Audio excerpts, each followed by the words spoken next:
This is Darren from First Place Finishing, and we just finished sanding this huge deck. It is cedar. It was coated with a water-based stain, and it had to come up because they're putting an oil-based stain on. It's a big one, and it keeps going. It was light rain today, so not too bad. You can see there the difference, but the dry section was dry, so that's good. And we keep going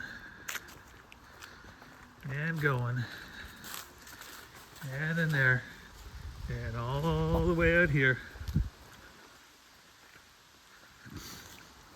and getting towards the end. Section I worked on today, and stay tuned for the final result. We'll be sanding this soon.